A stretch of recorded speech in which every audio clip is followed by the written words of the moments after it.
आप देख रहे हैं कि किस किस तरह से अल्लाह सुब्हाना ताला के करम, एक के बाद दूसरा, दूसरे के बाद तीसरा, और वो किसी तरह से ये मान ही नहीं रहे हैं। वो फिर कोई ना कोई एक चीज़ लेते हैं, फिर उनका दिल भर जाता है, वो कहते हैं अब हमें दूसरी चीज़ चाहिए, अब हमें ये नहीं, अब हमें ये चाहिए। तो अल्लाह ताला क्या कह रहे हैं कि अल्लाह ताला का गज़ब हो गया उनके ऊपर, अल्लाह ताला इतने गुस्से हो गए थे। और फिर आयत नंबर 62 में है, इन्नल्लज़ीना आमनू, वो लोग जो ईमान लाए, वल्लज़ीना हादू, और वो लोग जो यहूदी हुए।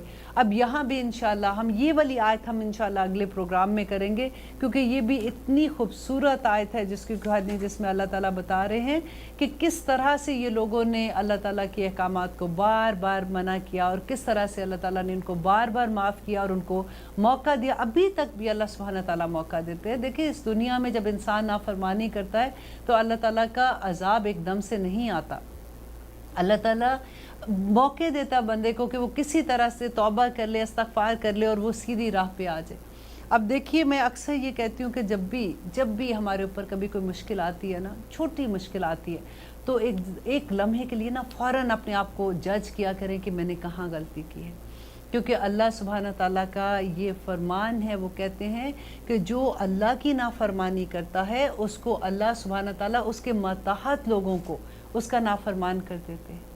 अब एक माँ के लिए देखिए, हमारे लिए कौन हमारा मातहत होगा? अगर हम जॉब नहीं कर रहे, हम बॉस नहीं है, कोई बिजनेस नहीं है, हमारे मातहत तो हमारी औलाद ही है ना। इससे बड़ी सज़ा क्या होगी? लेकिन देखना तो ये है कि हम कहाँ पे गलत हो रहे हैं। हमने कहीं तो कोई ऐसी अल्लाह की नाफरमानी की है कि ये चीज़ हमारे सामने आ रही है। और अल्लाह ना करे सामने नहीं भी आ रही, फिर भी हमें डरना चाहिए कि अगर हम अल्लाह की नाफरमानी करेंगे तो ऐसा हो सकता है हमारे लिए। अल्लाह ताला कह रहे हैं कि उनके ऊपर ज़िल्लत और मस्कनत क्या थी? मोहताजी थी।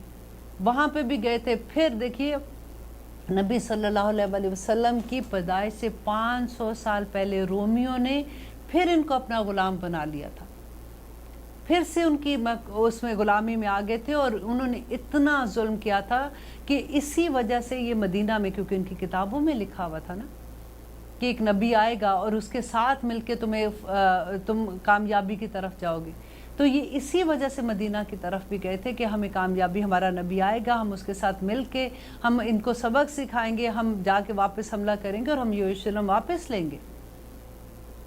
तो यही अल्लाह सुब्हाना ताला ने कहा कि उसी शहर में रहते रहते फिर से उनके ऊपर मस्कनत आ गई थी। और वो क्यों थी?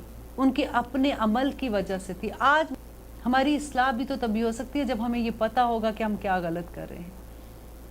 अभी तक हमने जितना भी कुरान पढ़ा है, अभी तक हमने जितनी तफसीर की, आप उसकी रोशनी में अपने आप को जज कर लीजिए कि वो जो 4 खाके थे, क्या उसमें बैठ रही हूँ? अल्लाह ना करे। क्या फिर ये जो 4 खाके, पहला तो खैर अल्हम्दुलिल्लाह मुत्तकियों का था, उसके अलावा जो थे, फिर अल्लाह ताला ने बताया ये पहला मज़हब जो है वो उन्होंने क्या गलती है, क्या उनके खाके में बैठ रही हूँ? तो दुआ तो यही अल्लाह से करनी है कि रब्बना ला तजअलना मिनहुम, अल्लाह मियाँ उनमें से कभी हमें शामिल ना करना। और आमीन सुम्मा आमीन, इंशाअल्लाह यही होगा। हम पूरी कोशिश करते रहेंगे, अल्लाह ने हमारी कोशिश ही देखनी है। और प्रोग्राम देखते रहिएगा इंशाअल्लाह। अगले प्रोग्राम में यहीं से हम अगली नेक्स्ट आयत से हम अपना प्रोग्राम का आगाज़ करेंगे। आपको बहुत मज़ा आएगा क्योंकि हम साथ साथ अब हिस्ट्री भी कर रहे हैं। खुदा हाफिज़।